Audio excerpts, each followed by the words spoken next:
अवधारणा क्या है, मतलब क्या होता है स्पीसीज, तो मैंने आपको बताया था, मैंने पहले भी आपसे कहा बेटा कि देखो जीव देखने में ऑर्गेनिज्म में appear to be alike and be different species. देखिए दोनों चिड़ियाएं देखने में आपको एक समान लग रही हैं, लेकिन दोनों की प्रजातियां अलग अलग हैं, इसलिए biological concept of species plays very important role. एक है, देखिए एक है स्टुरनेला नेग्लेक्टा, दूसरी है स्टुरनेला मैग्ना, दो अलग अलग स्पीसीज है। अब आप बोलोगे सर देखने में एक समान है, आपने इनको एक ही स्पीसीज क्यों नहीं बोल दिया? यहीं पर आता है बायोलॉजिकल कॉन्सेप्ट ऑफ स्पीसीज। ये इससे रिप्रोड्यूस नहीं कर पाएगा, ये इससे रिप्रोड्यूस नहीं कर पाएगा, इनके बीच में एक नेचुरल बाउंड्री है, there is a reproductive isolation, ये आपस में प्रजनन नहीं कर सकते हैं, ठीक है। इसे ही बोलते हैं हम बायोलॉजिकल कॉन्सेप्ट ऑफ स्पीसीज की। याद रखिएगा इस एक प्रजाति के जो मेंबर होते हैं वो आपस में इंटरफर्टाइल होते हैं, आपस में प्रजनन कर सकते हैं, लेकिन दूसरी प्रजाति दूसरी स्पीसीज से वो सेक्सुअल रिप्रोडक्शन नहीं कर सकते हैं। There is a boundary, there is a natural boundary between the species, प्रजातियों के बीच में एक प्राकृतिक सीमा रेखा होती है, वो होता है रिप्रोडक्टिव आइसोलेशन, और यही बतलाया था मेयर ने बायोलॉजिकल कॉन्सेप्ट ऑफ स्पीसीज, ठीक है। स्पीसीज आर, देखिए Mayr, are group of interbreeding natural population that are reproductively isolated from other such group, ठीक है ना। देखिए this is the most famous concept, क्या एक्सेप्टेड कॉन्सेप्ट भी है। एक प्रजाति या स्पीसीज प्राकृतिक अवस्थाओं में आपस में प्रजनन करने वाले जीवों का ऐसा समूह होता है जो दूसरे समूह से रिप्रोडक्टिवली आइसोलेटेड होता है, दूसरा ग्रुप से नहीं करेगा वो। यानी यदि दो जीव आपस में सेक्सुअल रिप्रोडक्शन कर रहे हैं मतलब वो एक ही प्रजाति है, अलग अलग स्पीसीज आपस में सेक्सुअल रिप्रोडक्शन नेचर में नहीं करते हैं, ठीक है। इसे क्या बोलते हैं हम? बायोलॉजिकल कॉन्सेप्ट स्पीसीज कॉन्सेप्ट बोलते हैं। The biological species concept states that a species is a group of population whose member have the potential to interbreed in nature and produce viable fertile offspring that do not breed successfully with other population। अब ये आपको याद रखना, ये पूरी definition आपको याद रखना है, वेरी वेरी इंपॉर्टेंट, ठीक है ना। बायोलॉजिकल स्पीसीज कॉन्सेप्ट बतलाता है कि प्रजाति ऐसी जनसंख्याओं का समूह है जिसके मेंबर आपस में इंटरब्रीड कर सकते हैं प्राकृतिक अवस्थाओं में, और इनकी संतानें वाइबल फर्टाइल, इनकी संतानें सेक्सुअल रिप्रोडक्शन करने में सक्षम होती हैं। यदि फर्टाइल ऑफस्प्रिंग नहीं है तो वो बेटा ऐसा इस प्रजाति में नहीं आएगा। जैसे म्यूल्स की बात करें, म्यूल्स में आपने क्या किया, हॉर्स को एस को क्रॉस किया, आपने म्यूल्स को तैयार कर लिया, खच्चर तैयार कर लिया, घोड़े को और गधों को क्रॉस करा के आपने, ठीक है। लेकिन प्रॉब्लम यह है कि वो म्यूल्स जो है वो स्पीसीज नहीं होंगे, वो क्योंकि वो फर्टाइल नहीं होते वो, ठीक है। तो कहने का मतलब यह है कि स्पीसीज जीवों एक जनसंख्याओं का ऐसा समूह होता है जिसके मेंबर आपस में इंटरब्रीड कर सकते हैं, प्रजनन कर सकते हैं आपस में बेटा के, और फर्टाइल ऑफस्प्रिंग को प्रोड्यूस कर पाते हैं। दूसरी स्पीसीज से इनके बीच में एक नेचुरल बाउंड्री होती है, रिप्रोडक्टिव आइसोलेशन, ठीक है। Gene flow between population hold the phenotype of population together. अब इस जीन फ्लो क्या होता है इस पर हम बाद में बात करेंगे बेटा, अभी छोड़ देते हैं इस चीज को, ठीक है। प्रॉब्लम क्या है? अब मेयर के कॉन्सेप्ट की प्रॉब्लम यह है कि भैया इसमें आपने जो ऐसे जीव जो एसेक्सुअल रिप्रोडक्शन करते हैं उनका क्या वो स्पीसीज नहीं है? यूजलेस फॉर एसेक्सुअल ऑर्गेनिज्म, ऐसे ऑर्गेनिज्म जो एसेक्सुअल रिप्रोडक्शन करते हैं उसमें बायोलॉजिकल कॉन्सेप्ट ऑफ स्पीसीज लागू नहीं होता है, ठीक है, और इसको जांच कर पाना बड़ा मुश्किल है। अब यहां पे एक एलोपेट्रिक स्पीसीज के अंदर टेस्ट कर पाना इसको बड़ा मुश्किल है। अब ये एलोपेट्रिक स्पीसीज क्या होते हैं, चलिए आगे बात करते हैं। प्लांट्स में पार्थेनोजेनेसिस कॉमन होता है बेटा, मतलब प्लांट्स में पार्थेनोजेनेसिस कॉमन होता है। इसका मतलब ये प्लांट में कई बार क्या होता है बेटा, बगैर फर्टिलाइजेशन के जो है वो एग से जो है प्लांट बन जाता है, ठीक है। तो पार्थेनोजेनेटिकली यदि कोई प्लांट डेवलप हो रहा है, सेक्सुअल रिप्रोडक्शन तो हुआ ही नहीं पूरा, ना फर्टिलाइजेशन हुआ उसमें, ना दो गैमेट मिले, दो जीवों के बीच में ना दो गैमेट का फ्यूजन हुआ वहां पे, तो कैसे बोलोगे उसका? वो तो एसेक्सुअल मेथड हो गया, तो क्या प्लांट प्रजाति नहीं है? तो ये एक्सेप्शन है। Biology is the science of exception, हर जगह पे आपको एक्सेप्शन देखने मिलेगा। Plant species hybridize widely outside species boundary. आप पौधों की बात करें, पौधों में ऐसी जाने कितनी वैरायटी हमने तैयार करके रखे हैं कि हम दो अलग अलग स्पीसीज को आपस में क्रॉस करा के हम नया प्लांट बना लेते हैं। स्पीसीज की बाउंड्री के बाहर जाके हम हाइब्रिडाइजेशन कर लेते हैं, पॉसिबल है वो। तो थोड़ा सा यहां पर चीजें जो है वो कॉम्प्लिकेट कर जाती हैं, ठीक है ना। अब एक वर्ड आता है बेटा एंडेमिक स्पीसीज की। What is the meaning of endemic species? इस टर्म का मतलब क्या होता है? जब बेटा हम एंडेमिक स्पीसीज टर्म इस्तेमाल करते हैं, इसका मतलब होता है ऐसी प्रजातियां जो एक फिक्स प्लेस पर या एक ही लोकेशन में आपको देखने मिलती हैं, ठीक है, उन्हें हम बोलते हैं एंडेमिक स्पीसीज बोलते हैं, ठीक है। Is one those whose habitat is restricted at a particular area often endangered, के हमेशा एक समाप्त होने की तरफ होती हैं, के मतलब यदि उस एरिया से हट जाएं, इनको नष्ट डिस्ट्रॉय कर दिया है तो दुनिया में कहीं और नहीं मिलती है, तो खत्म हो जाएंगी ये। जैसे आज आप सारे कंगारू मार दो, सारे कंगारू मार दो, दुनिया में कंगारू खत्म है। कंगारूस केवल ऑस्ट्रेलिया में, कहीं और है ही नहीं है वो।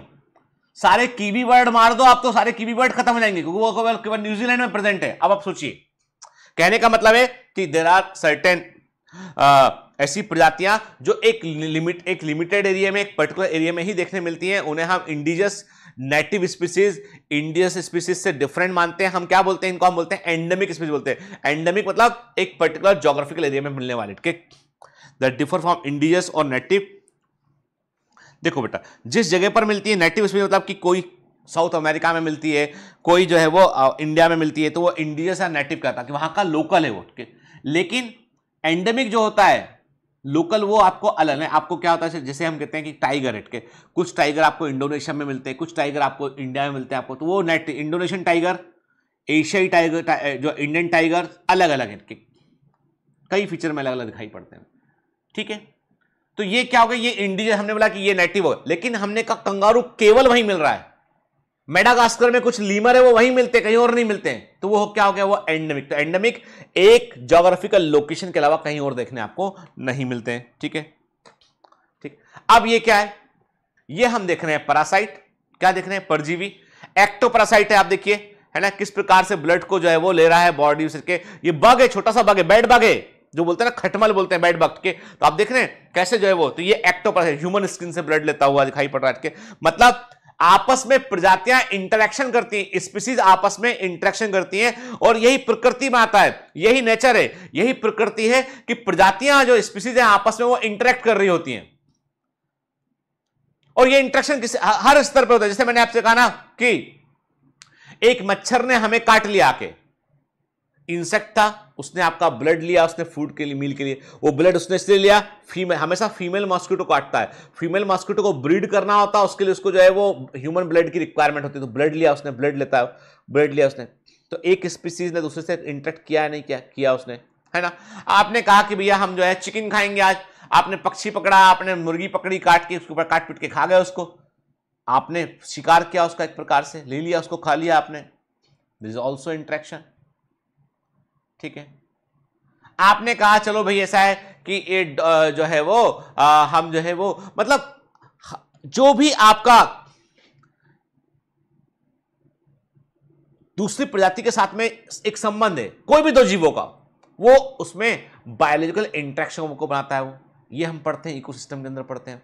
शुरुआती चैप्टर बेटा बड़े ऐसे कनेक्टेड हैं जो कई चैप्टर में इनकी जड़ें पहुंचती हैं, ठीक है ना।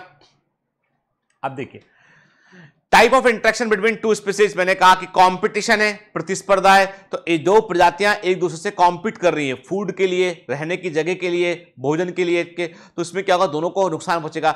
स्पीसीज ए और स्पीसीज बी दोनों को नुकसान पहुंचेगा, क्योंकि दोनों सेम टाइप ऑफ रिसोर्सेज के लिए जो है वो आपस में संघर्ष कर रहे हैं। सबसे अधिक संघर्ष कब होगा बेटा, जब सेम टाइप ऑफ रिसोर्सेज की बात आएगी, वहां होगा, ठीक है। फिर हम शिकार की बात करें, परजीविता की बात करें, प्रीडेशन की बात करें, तो जो शिकारी होगा उसे फायदा होगा, जो पैरासाइट होगा उसको फायदा होगा, पर दूसरा जो व्यक्ति जो प्रे है, जो शिकार बन गया, जिसका जो मर गया, नुकसान हो गया उसे। जो होस्ट है उसको नुकसान होता है इसमें। तो एक स्पीशीज दूसरी स्पीशीज को के ऊपर फीड करती है। म्यूचुअलिज्म का मतलब है कि दो प्रजातियां साथ मिलकर रहती हैं, दोनों को फायदा होता है। बेनिफिट से हम लाइकेन की बात करें, लाइकेन में एल्गी और फंजाई एक साथ रहते हैं, तो मैंने कहा म्यूचुअलिज्म हो गया वो, ठीक है। कमेंसरेंस की बात करें, इसमें दो प्रजातियां यदि साथ रहेंगी तो फायदा होगा, नहीं रहेंगी तो कोई फर्क नहीं पड़ेगा। कि भाई ऐसा है कि आपने यदि घर में, आपका घर कहीं पर, आपने दो कुत्ते पाल लिए, आपने डॉग पाल लिए, के बाहर स्ट्रीट डॉग थे, आपने घर में उनको कहा कि भाई हम घर में पालेंगे को, तो आपने वैक्सीन लगवा दिया, घर में पाल लिए। अब रात के समय कोई चोर आता है तो आपका कुत्ता भौंकता है, चोर उसको कुत्ते की आवाज सुन के भाग जाता है, आपको तो फायदा हो गया, कुत्ते को कोई फर्क पड़ा, वो तो पहले से बाहर घूम रहा था, वो अब ये यहां घर में आ गया तो उसको जो फायदा हुआ वो आपको हुआ, साथ रहे आप तो फायदा हो गया आपको, समझ गए बात को, आपके साथ ना रहते तो वो फायदा ना हो पाता। पर उसको तो उसका तो हैबिट है भौंकना, बाहर का आदमी दिखेगा भौंकेगा कुत्ता, लेकिन आपको फायदा हो गया उससे, समझ गए। तो ये इस तरह के संबंध बहुत सारे होते हैं। जैसे कि आप देखो कभी कि एक भैंस है, कभी देखा आपने देखा होगा भैंस के, अरे भारत में तो भैंस और गाय यही तो है भारत में हर जगह बैठ के, तो भैंस है, भैंस की पीठ पर जो है एक चिड़िया बैठी हुई है, वो चिड़िया उसकी पीठ में लगे हुए कीड़े खा रही होती है, भैंस हिलेगी भी नहीं, वो चुपचाप जुगाली करती रहेगी, वो उसे मालूम है कि ये फायदा हो जाएगा मेरे को, चिड़िया को भोजन मिल गया और उसको फायदा, दोनों को बेनिफिट हो गया। लेकिन यदि वो, मैंने कहा ना आपसे कि जो है कई बार है ना हम कहते हैं कि जो है वो, तो ये क्या है, ये वो जो मैंने एग्जांपल है भैंस का चिड़िया का, प्रोटो कॉपरेशन, साथ रहोगे दोनों को फायदा होगा, नहीं तो कोई फर्क नहीं पड़ेगा, ठीक है। अब जब प्रजाति के कॉन्सेप्ट में आते हैं बेटा, तो एक थोड़ा सा कॉन्सेप्ट में हमको एक लेवल ऊपर जाना पड़ता है समझने के लिए, कारण ये इसके पीछे की ये बड़ा इंपॉर्टेंट कॉन्सेप्ट है और ये आपको काम आता है जब हम आगे चैप्टर में पढ़ेंगे, इवोल्यूशन पढ़ेंगे, हम आगे जेनेटिक्स पढ़ेंगे, वहां भी ये काम आएगा। कई जगह पे ये शब्द इस्तेमाल होंगे, हालांकि एनसीईआरटी में कॉन्सेप्ट ऑफ स्पीसीज में इसको उन्होंने शुरू में एक्सप्लेन नहीं किया है, पर मैंने पहले भी आपसे कहा है कि मेरे साथ पढ़ोगे आप तो आप बायोलॉजी को खुले दिमाग से समझेंगे, आपको पूरे कॉन्सेप्ट दिमाग में एकदम स्पष्ट रहना चाहिए बेटा, ताकि आपको कोई चीजों में आप कंफ्यूज ना करें, क्योंकि हम बड़े एग्जाम की तैयारी कर रहे हैं और बायोमेंटस में हम जो है इस बार 2022 जो बैच है बेटा, हम ये मानकर चल रहे हैं कि हमारे सारे बच्चे प्रतिबद्ध कमांडो जो एकदम जो है वो जो आए हैं वीडियो देखने, सिस्टम पर आके यहाँ पे वीडियो देख रहे हैं, मतलब वो एकदम पढ़ने के लिए ही आए। मैंने इतना बड़ा फर्क देखा, मैंने अभी वीडियो का एनालिटिक्स लिया मैंने अपनी टीम से, मैंने देखा कि उस टीम ने मुझे बताया कि सर इस बार बच्चे जो है वो they are much more sincere, वो वीडियो पूरा व्यू करते हैं क्योंकि उनको टिक लगवाना होता है सामने कि हाँ हमारा ये लेक्चर पूरा हो गया। डीपीएस सॉल्व सबसे अधिक हो रहे हैं इस बार, सबसे अधिक लेक्चर देखे जा रहे हैं, सबसे अधिक मिनट लेक्चर देखे जा रहे हैं। यूट्यूब में रैंडम था, कोई आया 5 मिनट देखा बंद किया कहीं और चले गए, अभी रैंडम नहीं है, अभी जो भी ओपन करता है पूरा लेक्चर करता है, और ये बहुत अच्छी बात है। यही तो लेवल ऑफ सिंसियरिटी को शो करता है, यही शो करता है कि हम जो है वो एकदम ऑर्गेनाइज वे में आगे बढ़ रहे हैं, कि डे वाइज ट्रेनिंग पूरे करते हुए आगे बढ़ रहे हैं, और ये बहुत इंपॉर्टेंट चीज है।